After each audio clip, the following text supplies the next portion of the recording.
Hey everybody, this is a clip from the latest episode of the Randi Rhodes Show. If you want the full episode, you can watch live on Free Speech TV, Dish Channel 9415, DirectTV 348, Sling, Roku, and AppleTV. Podcast. Mary had a little man. The fault. We believe that all men are created equal. To the magnificent mosaic that is America. From radio beacon to radio beacon. I have a dream today. Change has come to America. Believe me. Knock, knock. Who's there? It's a figment of your imagination. Randi Rhodes Show. Turn up your mind. During the Jewish New Year is considered a soul of great righteousness. That was Ruth Bader Ginsburg. She did as much to advance the constitutional rights, opportunities, and justice for women as Justice Marshall did for African Americans. Within an hour of news of her passing, Senate Majority Leader Mitch McConnell said President Trump's nominee to replace Justice Ginsburg will receive a vote in the Senate. The exact opposite of what he said when President Obama nominated Merrick Garland. He created a new rule, the McConnell rule.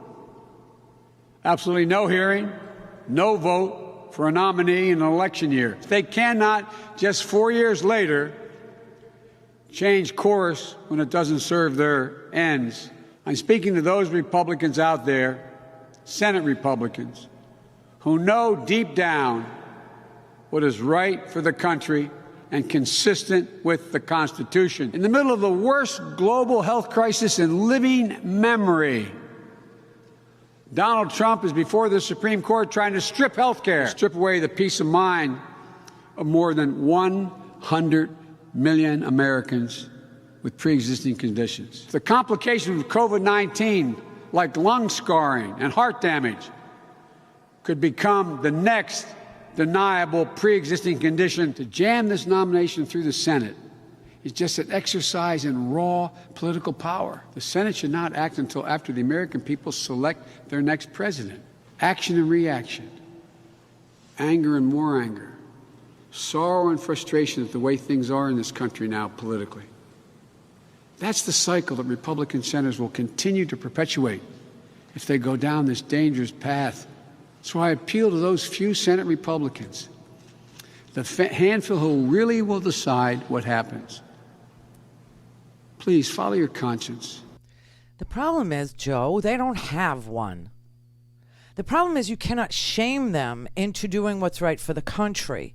They have been salivating over complete control over at least the executive branch with this unitary executive theory that they would like to take to the Supreme Court and have the Supreme Court literally rubber stamp the fact that the president can do whatever he wants, including declaring martial law, declaring certain cities, blue states that he doesn't like Portland and Seattle and New York City, which is as calm as the summer wind, as anarchist cities, and deprive those cities of federal funding so that those cities can no longer pay for police, those cities can no longer pay for schools, those cities can die a miserable, disgusting, diverse death.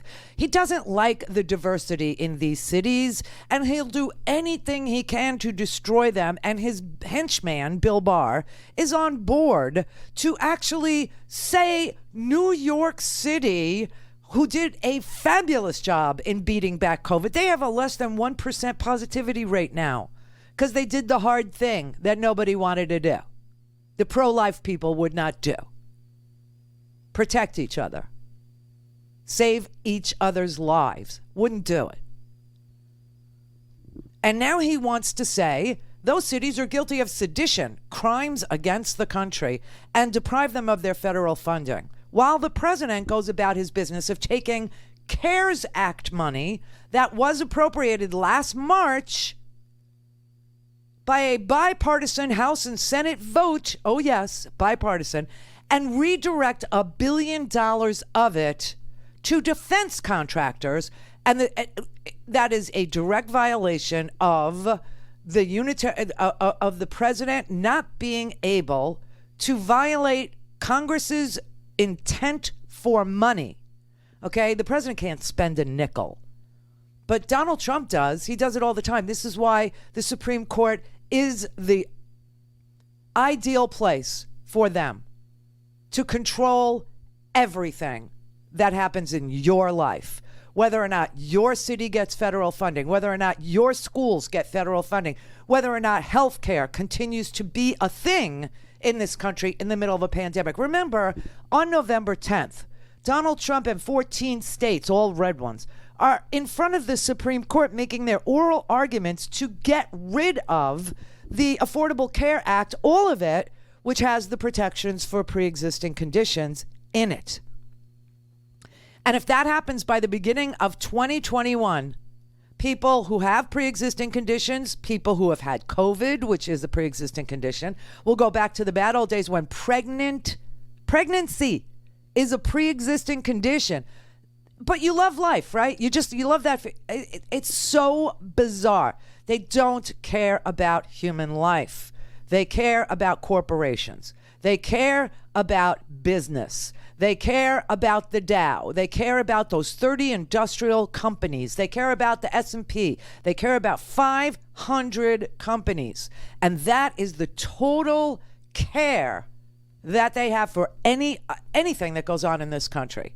We could kill each other for all they care. Hence, just put guns on the street. Just put them everywhere. Let everybody have one. Let everybody strap on an Uzi and let them go to the capital of Michigan if they have a blue governor. We won't say a word.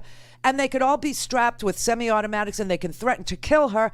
And it's okay. This is the country we want because when the people are against each other, we get to steal. When the people are sick and dying, we get to steal. There is a tranche of money in the Social Security Trust Fund. We want it, and we will take it. So what is left for us to do? It's really very simple. There are a few procedures in the Senate that still remain in the hands of an individual, right? And one of those is called a unanimous consent agreement. Everything the Senate does requires unanimous consent. And typically senators will and just like unanimous consent implies, it means every single senator has to agree to move forward with this or that. If a single senator objects, then the unanimous consent agreement or decree is blocked. And the business of the Senate must come to a halt. And that's the way unanimous consent works. So if each and every Democrat would stay in the Senate chamber and by stationing one senator on the floor at all times, you could have a Democratic senator rotating in and out for all I care. I don't really care who it is. They can rotate every few hours if they want to. I don't care. They just need to be physically present on the floor. And all they need to say is, I object. Every time the Republicans try to pass a unanimous consent decree. And denying these unanimous consents will gum up the works in a million tangible ways. One of the ways, if you don't agree to a unanimous consent vote, that the Judiciary Committee be able to meet. If one senator objects to the Judiciary Committee being able to meet for more than 2 hours, they can't meet. And that's where the confirmation hearings would be held. Now, I realize that there are some Republicans that are saying, like Rush Limbaugh told his audience today, don't even have hearings because he knows what I know. He knows what I know. Like I always said, Rush is smart. Sean Hannity is dumb as a rock, okay? But Rush is smart, and he knows that there are procedural things that can be done to stop the Judiciary Committee from having a hearing. And those unanimous consent decrees, those are one of the ways that you can prevent the Judiciary Committee from having a hearing, okay? And so that's why they're suggesting, oh, we don't even have a hearing. We just put anybody.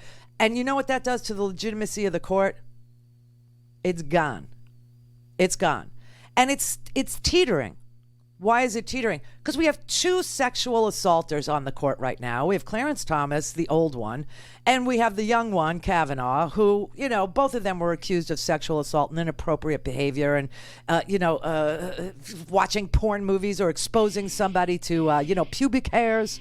I mean, just disgusting stuff. One guy was, doing a train with women on Quaaludes. God, I miss Quaaludes. In the wrong hands, though.